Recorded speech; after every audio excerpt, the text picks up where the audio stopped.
Warning: this story destroyed a marriage, friendships, and lives. If you're not ready for the truth, don't keep watching. Let's begin.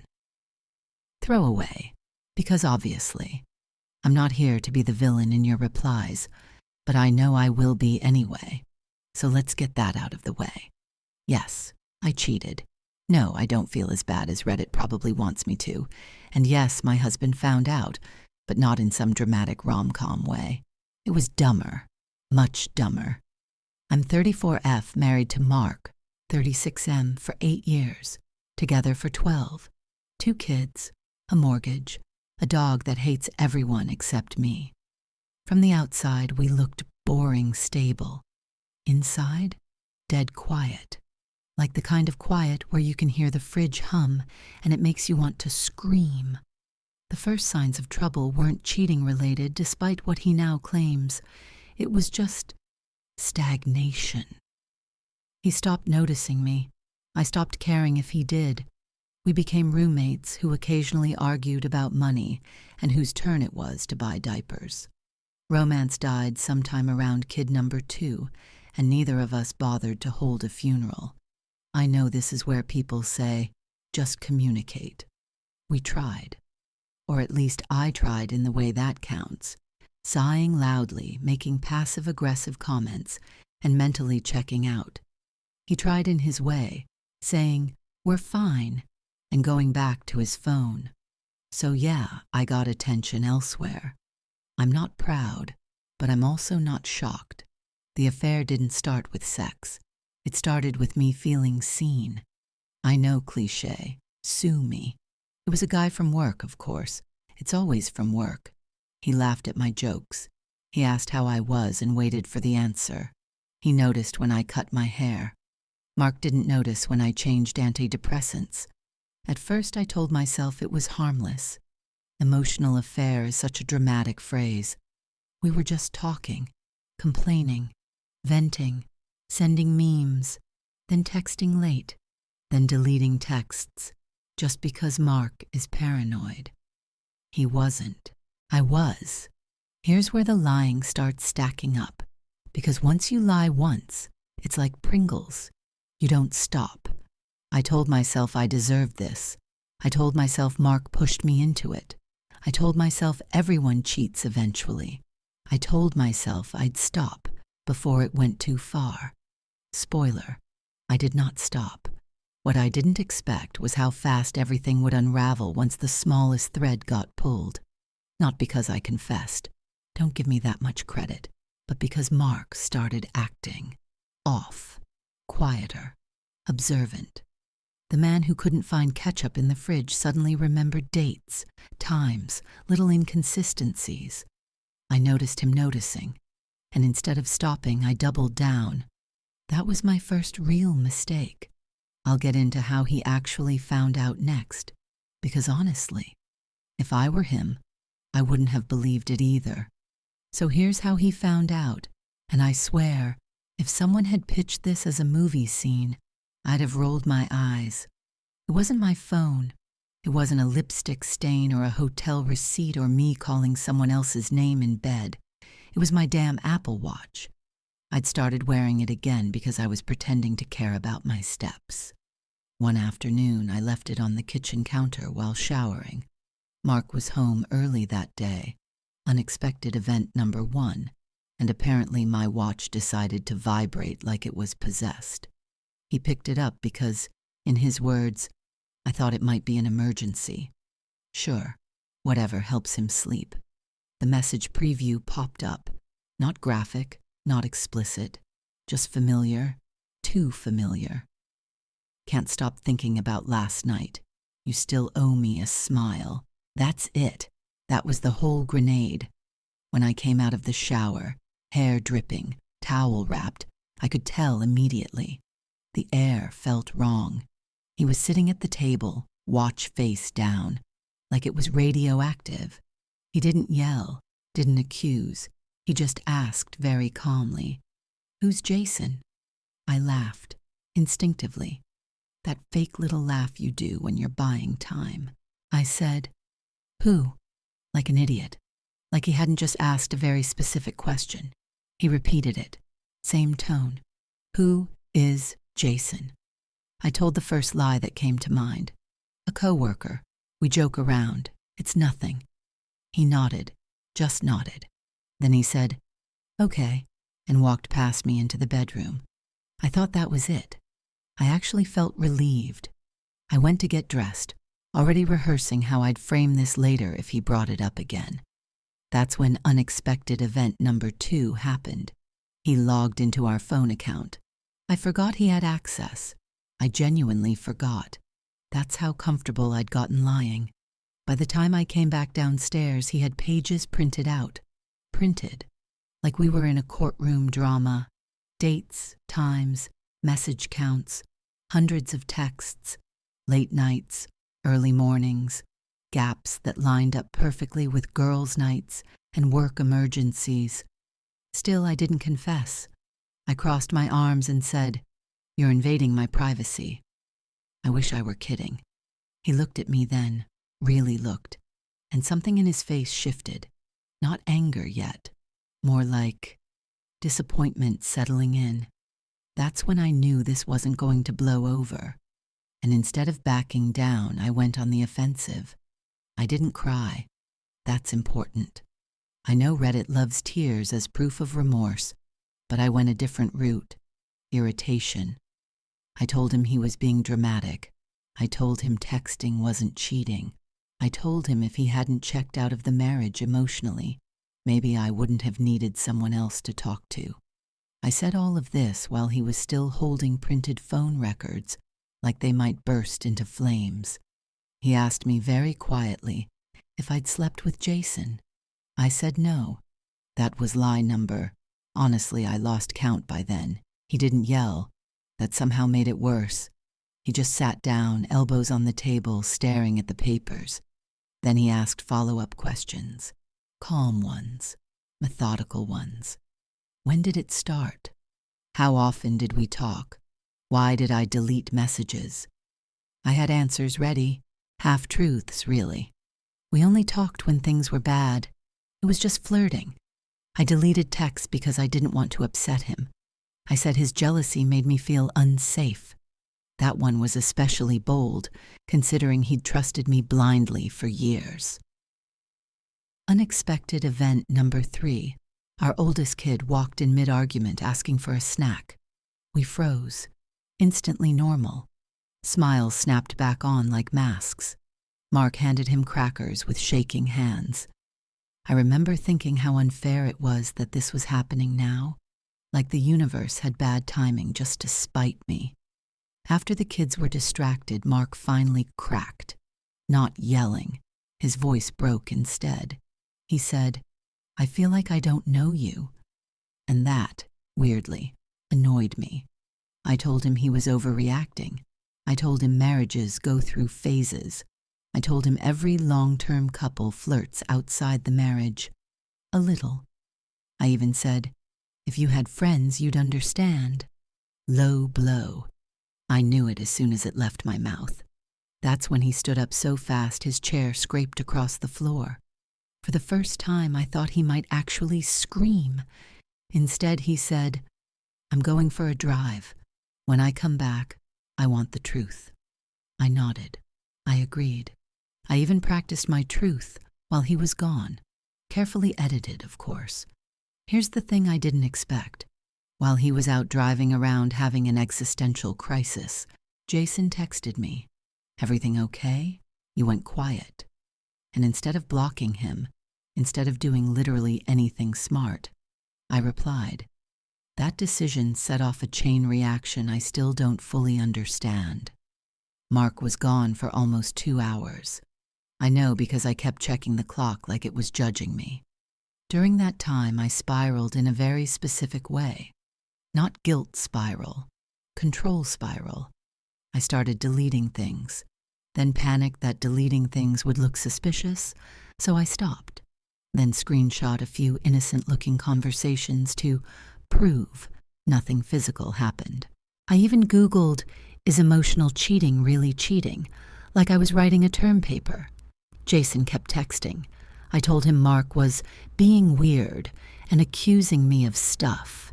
He replied with sympathy, then irritation, then unexpected event number 4. He said, "Do you want me to talk to him?" I laughed out loud, like actually laughed. The audacity. I said no, obviously, and told him to stay out of it. Then he sent, "I don't want to be a secret forever." That line hit differently. Not in a romantic way, in a cold, oh shit way.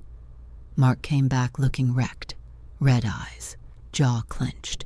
He didn't sit down this time. He just leaned against the counter and said, "I drove past your office." My stomach dropped. He said he didn't know why he did it, just impulse. He saw Jason's car in the lot, same one I'd pointed out months earlier as annoyingly flashy. He'd never noticed it before. Now he noticed everything.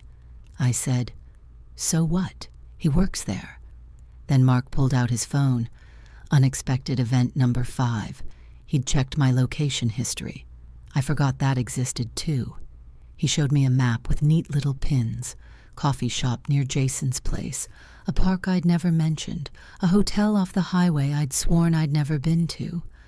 I opened my mouth, and nothing came out. That silence was louder than any confession. He asked again if I'd slept with him. I still said no. I don't know why. Fear, maybe. Habit. Or the stupid belief that if I never said the words, they wouldn't be real. He stared at me for a long time and finally said, "I think you're lying. And what scares me is how easy it is for you." That was the first time I felt something twist in my chest that wasn't annoyance. He went upstairs and slept in the guest room that night. I stayed up on the couch, alternating between rage and dread. I texted Jason that we needed to pause things. He replied with a thumbs up. Just a thumbs up. 8 years of marriage was imploding, and he sent a thumbs up. I didn't sleep. In the morning, Mark made coffee like nothing happened. That scared me more than if he'd screamed.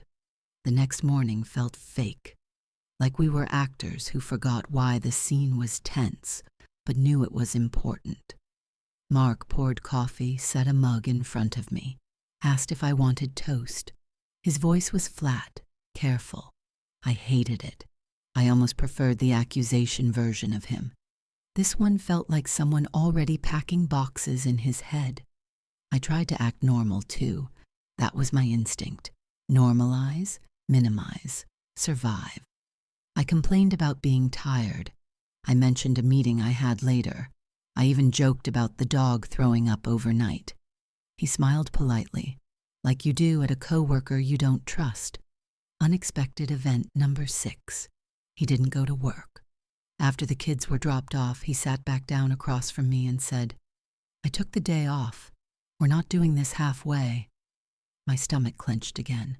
I snapped, "Doing what exactly?" Like I didn't know. He slid his phone across the table. On the screen was a screenshot I had never seen before. Jason, shirtless, very obviously in my car, taken weeks earlier. I remembered the moment instantly. Him laughing, me telling him to stop, the stupid thrill of it. I'd made him delete it, or so I thought. Mark said, "He sent this to himself from your phone. I found it in your deleted emails." I felt heat rush to my face. Anger flared before shame could even catch up. At Jason, at Mark, at the universe, anyone but me.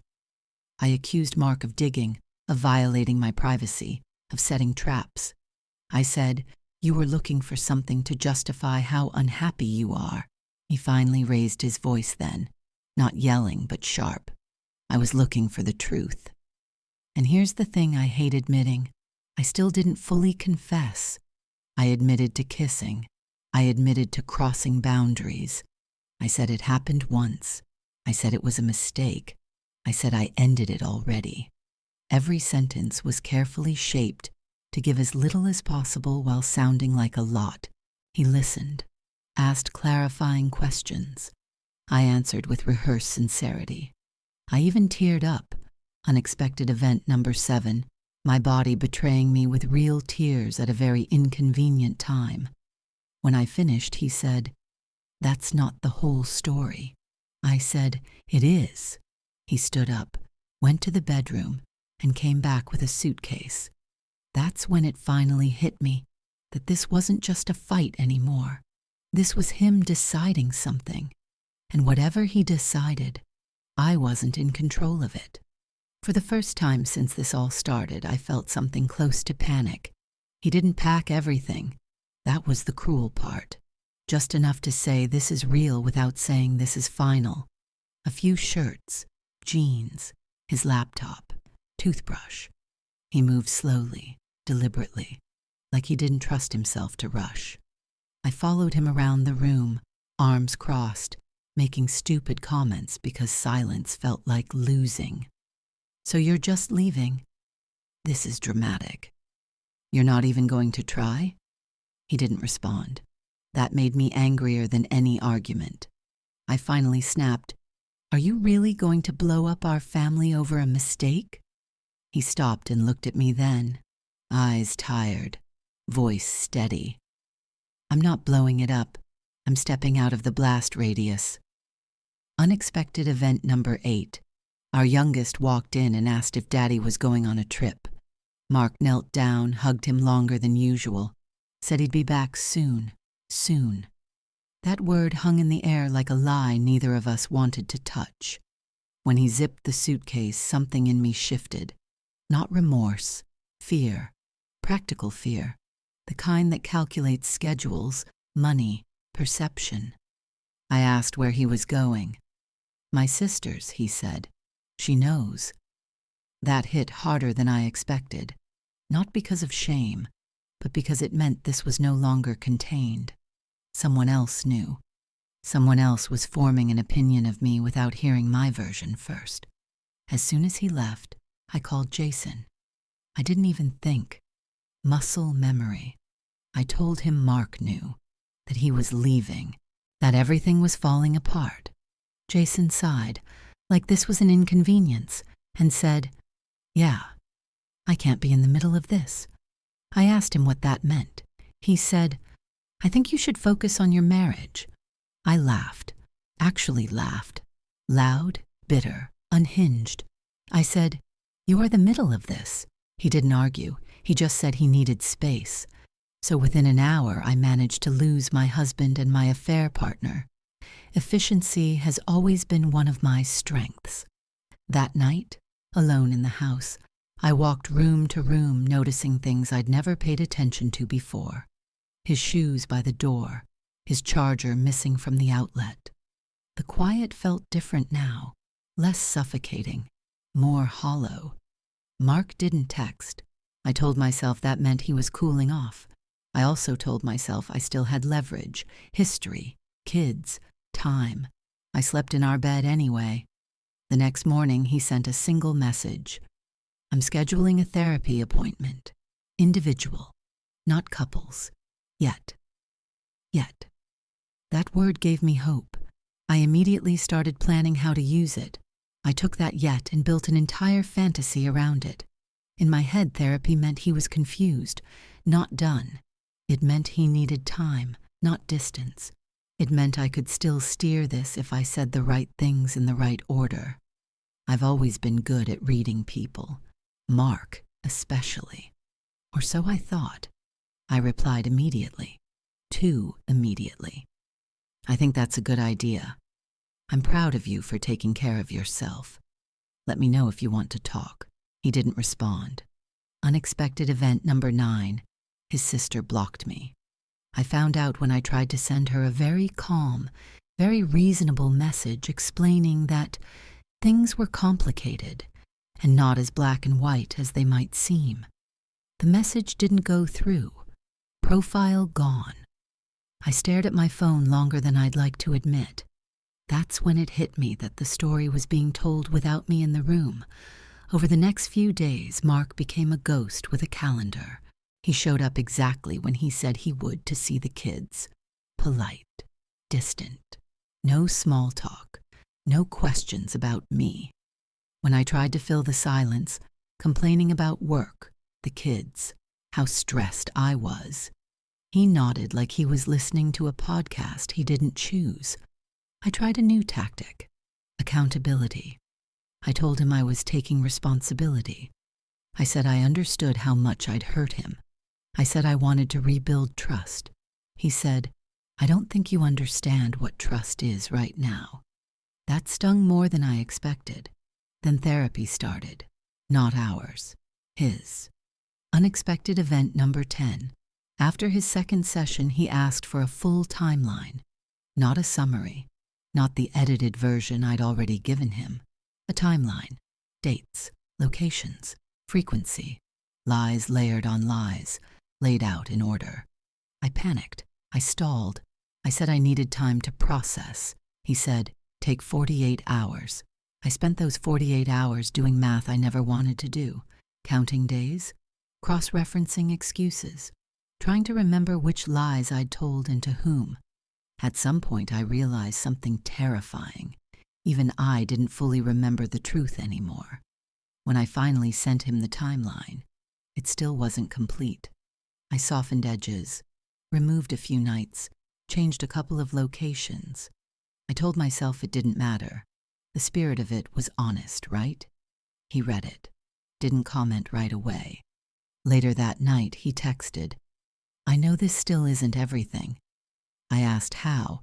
He replied, "Because the version where you're fully honest doesn't protect you." That's when I started to realize something I really didn't like. This wasn't about convincing him anymore. This was about whether I could live with what I'd actually done if I stopped lying long enough to look at it. I didn't sleep after that text. Not because I was drowning in guilt or having some cinematic breakdown, but because my brain wouldn't shut up. It kept replaying moments, not the affair itself, but all the times I'd chosen the lie instead of the easier truth. The reflex, the ease, the way it barely registered as a decision anymore. The next day, unexpected event number 11. Mark asked me to meet him somewhere neutral. Not the house, not a cafe we liked.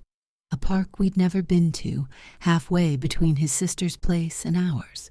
Benches, open space, nowhere to hide, but also nowhere to make a scene. Very on brand for him lately. He didn't hug me. He didn't even sit close. There was physical space between us that felt deliberate. He said therapy was making things uncomfortably clear. I rolled my eyes before I could stop myself and said, "Oh my God, don't tell me you're one of those people now." Bitchy reflex, defense mechanism. I regretted it immediately, but not enough to apologize. He ignored it and said, "I don't think you're malicious. I think you're dishonest because it works." That pissed me off, not because it was cruel, but because it was accurate. He asked me again if the timeline was complete. I said yes, without hesitation. That's the scariest part, how natural it felt. Unexpected event number 12. He pulled out his phone and showed me an email. It was from Jason's wife. Turns out I wasn't the only one lying. She'd found messages, pictures, dates.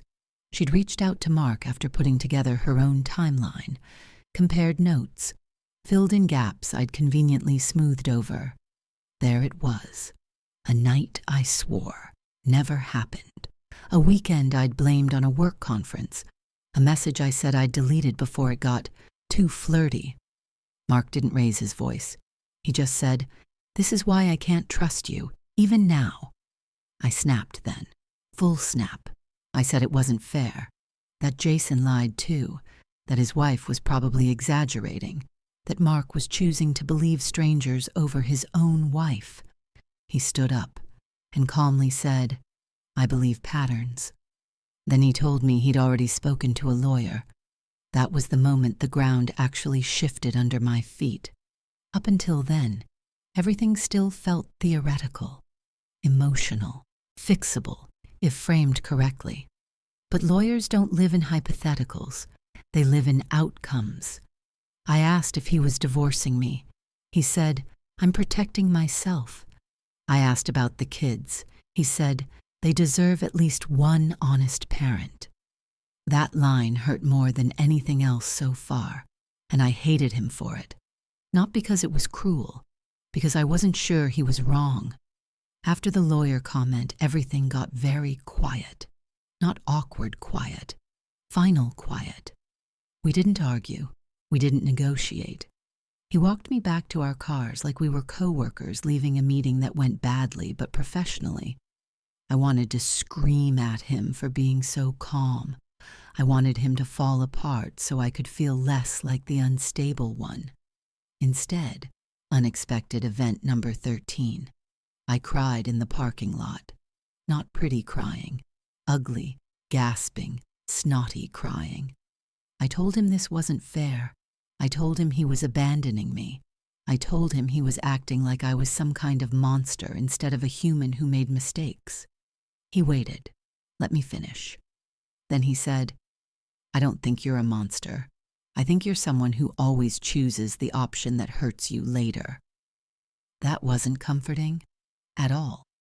Over the next week, things moved fast in a way I wasn't prepared for. He filed for a legal separation. Not divorce yet, but close enough to feel like a countdown. He opened a separate account. He changed passwords. He stopped sharing his location. Each tiny action felt like a door clicking shut. I reacted the only way I knew how, damage control. I started telling my version of the story, carefully, selectively.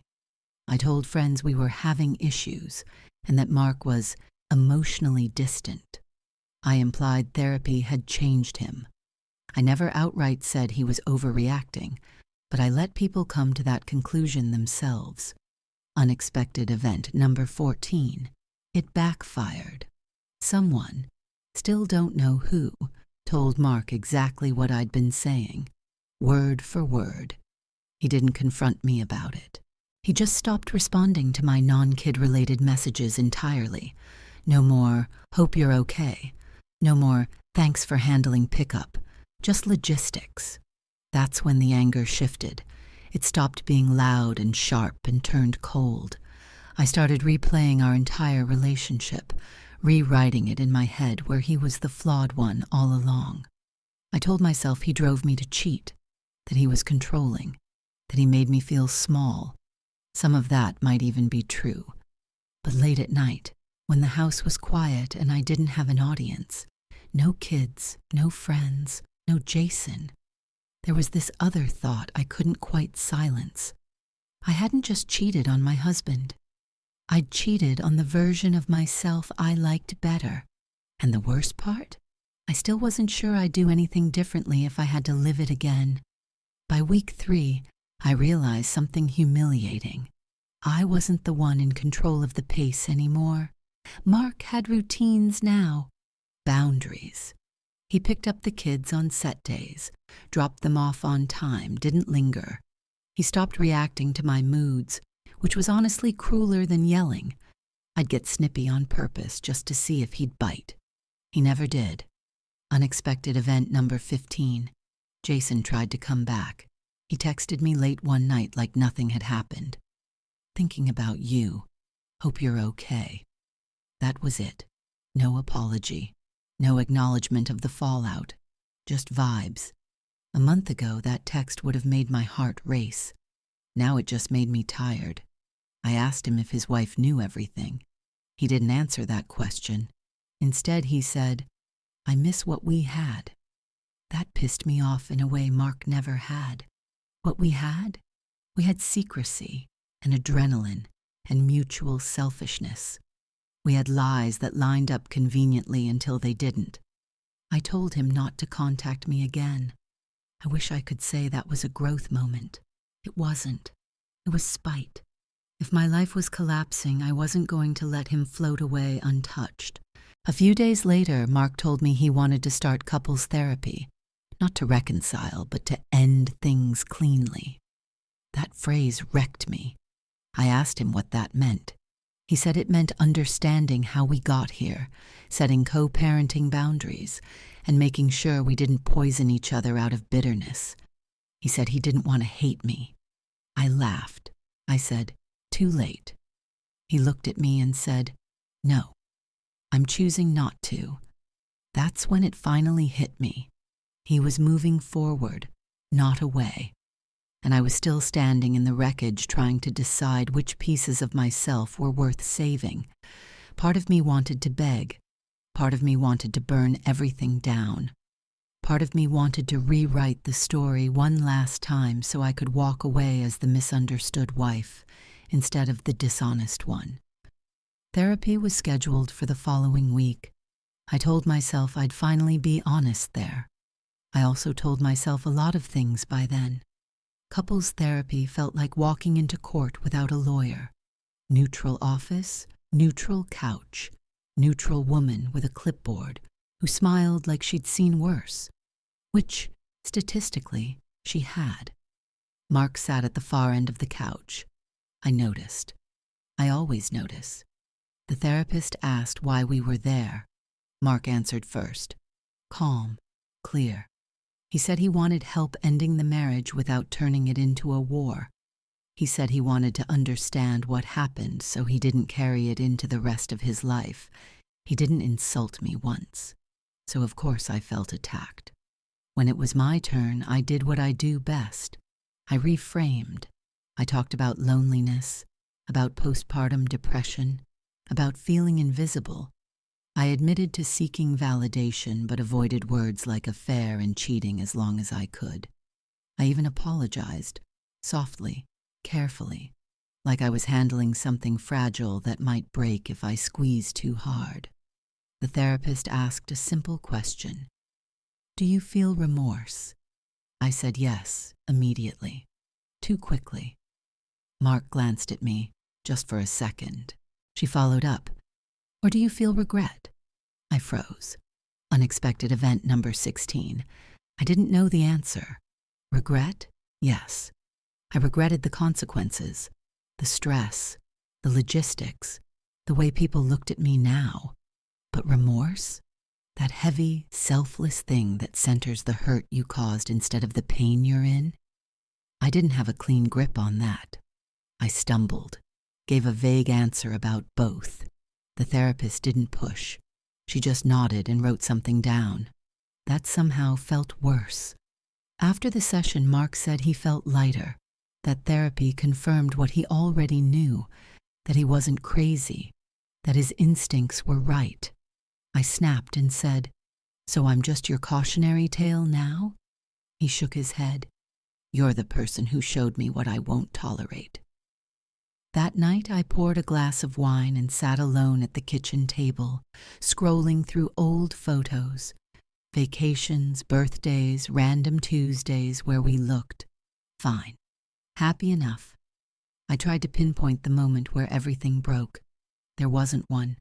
Just a series of choices I'd defended so long they started to feel like facts.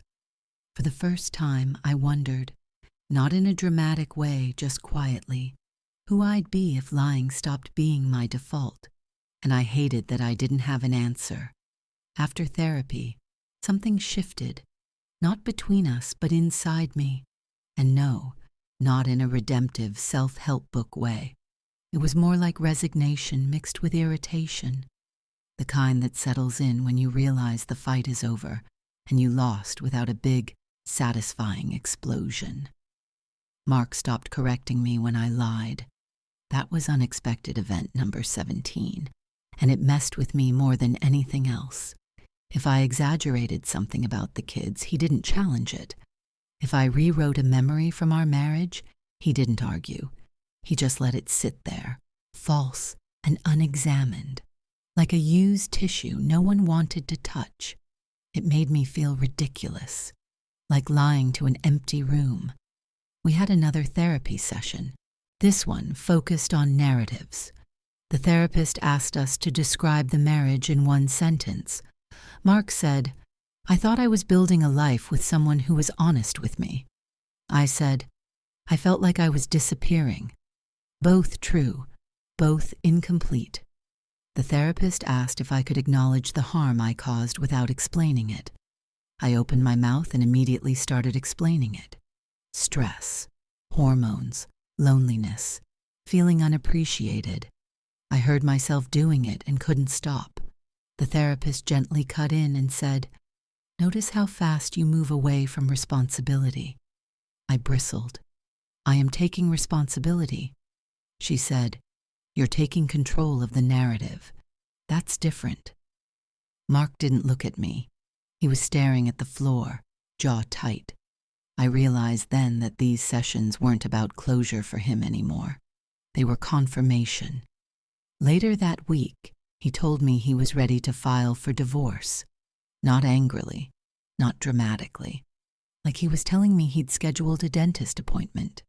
I asked if there was any part of him that wanted to try again. He thought about it, longer than I expected. Then he said, "No." And that answer feels peaceful. That word, peaceful. I wanted to slap it out of his mouth. Instead, I nodded and said I understood. Another lie.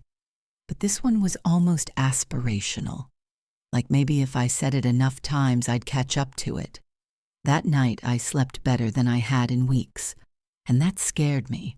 Once the word divorce was officially said out loud, things became weirdly efficient. Paperwork appeared, calendars synced, custody schedules were drafted with bullet points and neutral language that stripped all emotion out of our shared history.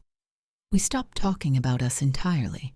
It was all the kids, handoffs, expenses, clean, professional, cold, unexpected event number 18.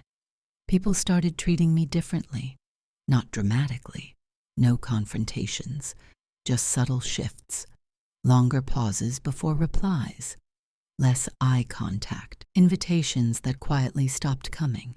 No one outright accused me of anything, but I could feel the math happening behind their eyes. I became the variable that didn't add up. I told myself I didn't care. Then one night after the kids were asleep, I broke down over something stupid, a broken kitchen drawer. I yanked it too hard, it came off the track, and I just sat on the floor holding it, crying like it personally betrayed me. It wasn't about the drawer. It was about how much effort it took to hold everything together now that no one was doing it with me. I texted Mark. I shouldn't have. I knew better. "I'm not okay," he replied an hour later. "I'm sorry you're struggling. I hope you have support." Support. Not me. Not us. Support. External. Separate. I wanted to lash out. I wanted to remind him of all the times I'd been there for him, all the sacrifices I'd made, all the ways I'd shown up that weren't documented in some lawyer's folder. Instead, I put my phone face down and poured another glass of wine. That's when it finally landed. Not with guilt, not with self-loathing, but with clarity. I wasn't grieving the marriage. I was grieving the version of myself who believed I could do whatever I wanted and still be loved the same way afterward. And that version of me was gone, whether I liked it or not. The last therapy session was almost ceremonial. We didn't sit on the couch this time. We sat in separate chairs, angled slightly away from each other, like the room itself knew we were done pretending this was a joint effort. The therapist asked what we wanted to take with us moving forward. Mark went first. He said he'd learned to trust his instincts again. That discomfort is data. That peace shouldn't require constant self-doubt.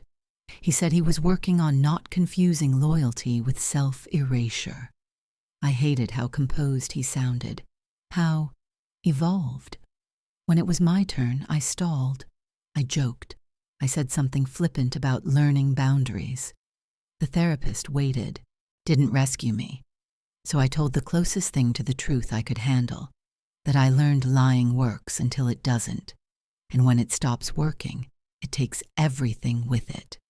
That I mistook attention for intimacy and control for safety. That I thought I was smarter than consequences. Mark looked at me then, not with anger.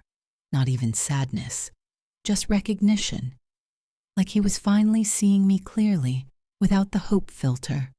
Afterward, in the parking lot, always the parking lots with us. He asked if I was going to be okay. I said yes. That was a lie, but a small one. A transitional lie. The kind you tell because the full truth is too heavy for a Tuesday afternoon. He hugged me. Brief. Careful. It felt like closure with terms and conditions. As he walked away, I realized something quietly devastating. I didn't want him back anymore. Not because I didn't love him, but because I couldn't stand the version of myself I was when I was with him at the end. Defensive, manipulative, constantly rewriting reality to stay comfortable. If we stayed together, I'd keep doing it, and he'd keep shrinking to make room for my excuses. This was the only ending that stopped that cycle. I drove home alone, windows down, feeling lighter and worse at the same time. The divorce papers would be finalized soon. There was nothing left to argue about, just one last thing to admit. So here's the part where people expect redemption or a moral bow on top. Sorry to disappoint. Mark and I are divorced now. The paperwork went through without drama. Custody is split. The kids are okay. Actually, okay. Not adults pretending they're fine. Mark is calmer, lighter. I can see it in the way he stands now, like he's not bracing for impact all the time. Me? I'm functional. I didn't suddenly become honest. Let's be real. I still lie sometimes. Less catastrophically, more selectively. I tell myself I'm working on it. That might be true. Or it might just be another version of the same story. Here's what he learned, since that's what this sub always asks. He learned that love without trust turns into surveillance. He learned that staying for the kids teaches them the wrong lessons. He learned that boundaries aren't punishments, they're self-respect. And the advice he gave me once, which I'm passing on because it stuck whether I wanted it to or not, if someone shows you who they are when they're comfortable lying, believe them. Don't wait around for the version of them that only exists when they're cornered. As for me, I learned I'm very good at surviving the messes I make. I'm just not as good at avoiding them. If you're reading this and thinking, wow, she's awful, you're not wrong. But if you're reading this and feeling a little uncomfortably seen, yeah, me too.